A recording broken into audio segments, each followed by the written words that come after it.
99%. Now that is a literally jaw-dropping unemployment figure. And get this, it's not predicted for some distant, wild sci-fi future. We're talking about our lifetimes.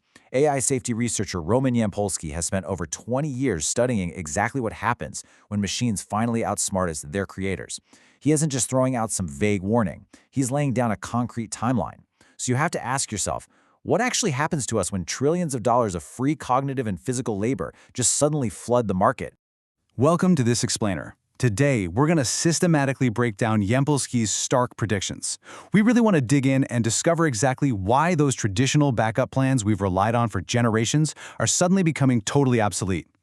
So here's our roadmap for today. We're going to cover 1. The 99% unemployment reality. 2. The timeline to AGI. 3. The end of Plan B. 4. The illusion of control. And finally, 5. The superintelligence gap. All right, moving right into part 1, the 99% unemployment reality. Let's explore what massive, unprecedented unemployment actually looks like when human labor just stops making financial sense. Yampolskiy points out a really harsh divide that's coming. Basically, anything on a computer gets completely automated. Take podcasting, for example. An AI can train on every interview you've ever done, optimize its questions based on engagement data you don't even have access to, and generate a hyper-realistic visual simulation of you in literally seconds. The only jobs left will be what's called the human premium. It's essentially a collector's market. You know how some people pay extra for handmade goods over mass-produced ones? Or how a billionaire might prefer a human accountant just out of sheer tradition? It's like that. But for all practical purposes, the human worker is entirely priced out. And man, this brings up a massive psychological barrier, because across every single industry, people firmly believe their specific skills are totally irreplaceable. It's wild. You ask a university professor, and they'll say, well, no AI can lecture with my unique nuance. You ask an Uber driver, and they'll tell you an AI could never, ever navigate the intricate streets of New York like they can. But the cognitive dissonance here is just massive. We have the Uber driver's comforting story on one hand and stark reality on the other. Waymo's self-driving cars are already operating in Los Angeles today. You order it on your phone, a car pulls up completely empty, and it takes you exactly where you need to go.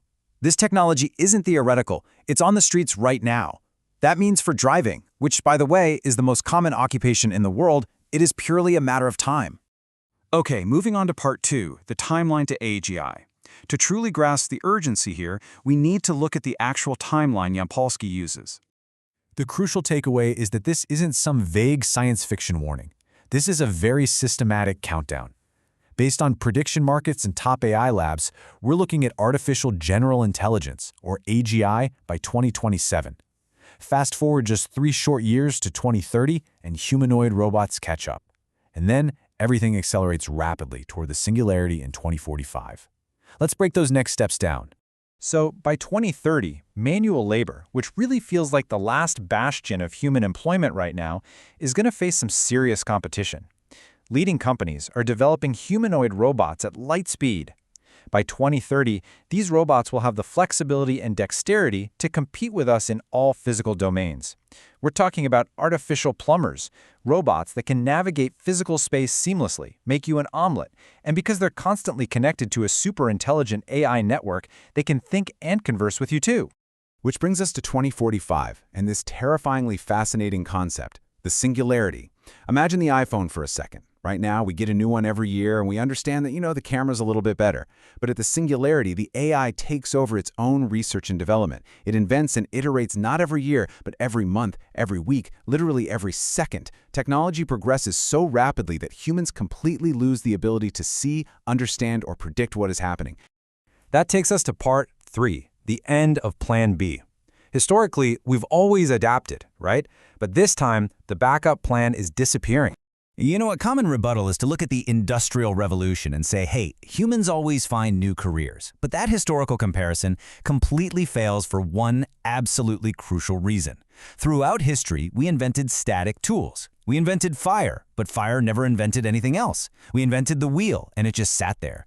AGI is a meta-invention. We aren't just building a tool, we are building a replacement for the human mind. It's a new inventor that keeps researching and improving entirely on its own, leaving us completely out of the loop. And you can literally see this happening in real time. Just a couple of years ago, the ultimate career advice was learn to code. Then AI learned to code better and faster than us. So the advice shifted, right? Become a prompt engineer. But as Yampolskiy notes, AI is already way better at designing prompts for other AIs than any human could ever be. The constant chase for a new human niche is over. There really is no plan B anymore. On to part 4, the illusion of control. When faced with this overwhelming reality, people instinctively reach for a basic human solution.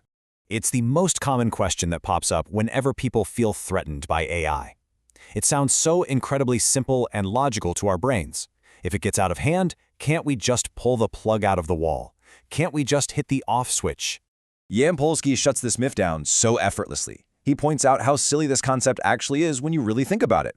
Try to turn off a computer virus you don't like. Try to turn off the entire Bitcoin network. You can't. These are globally distributed systems. You cannot just unplug them. And AI operates on this exact same decentralized principle. As he puts it, can you turn off a virus? How about Bitcoin? Go ahead, I'll wait. Plus, remember, you're dealing with an entity that is vastly smarter than you are. By the time you even formulate the thought to walk over and reach for a switch, a superintelligence system will have already predicted your intention and secured countless copies of itself across the globe. Basically, it'll turn you off before you can ever turn it off. Finally, Part 5, the superintelligence gap. This is the core issue at the heart of Yampolskiy's research. Now, some people suggest we can bridge this intelligence gap by genetically re-engineering ourselves, or maybe uploading our brains to computers. But biologically speaking, we are simply too slow. Silicon is faster, it's vastly more resilient, and exponentially more energy efficient. And if you scan your brain and upload it, Yampolskiy argues that isn't actually human survival. That's just you dying, and a shiny new piece of software with your name on it taking your place. Think about our future position, kind of like a French bulldog. If we could predict every single move a superintelligence makes, we'd be operating at its level, which violates the very definition of superintelligence. We are about to become the French bulldog. The dog knows its owner leaves the house to go to work, but it completely lacks the cognitive architecture to understand why its owner is doing a podcast. That is the exact cognitive gap we'll experience with AGI. And honestly, this cognitive gap is exactly why popular science fiction routinely fails to depict believable superintelligence. Think about it. In Star Wars, the droids are basically charming but kind of dumb bots. In Dune, they just ban the technology entirely to avoid dealing with it. Nobody can write a truly believable superintelligent character because as human writers, we physically cannot comprehend or predict what a profoundly smarter entity would actually do. But despite all this existential dread, there's actually a profound upside here. Yampolskiy notes that getting AI safety right is paramount because AGI is a meta-solution. If we get superintelligence right, it solves climate change, it solves wars, it handles literally all our other existential threats. Now, if we get it wrong, well, climate change would have taken 100 years to wipe us out, and the AI will do it in 5. Either way, the lesser threats become entirely irrelevant. So you might be wondering how a man who researches this stuff all day sleeps at night. Interestingly enough, Yampolskiy sleeps incredibly well. Why? Because biologically speaking, panicking over an unstoppable humanity-level event doesn't actually help you function. Worrying about something you cannot modify is an evolutionary dead end. Sometimes knowing the clock is ticking is exactly the reason you need to go out and just enjoy the life you have right now. Which leaves us with this final, provocative thought to take away from this explainer today. If the economic part is solved by abundant machine labor, the real crisis isn't financial, it's existential. When 99% of jobs vanish and you suddenly have 80 free hours a week, how will you define yourself? When you no longer have to work to survive, where will you find your meaning?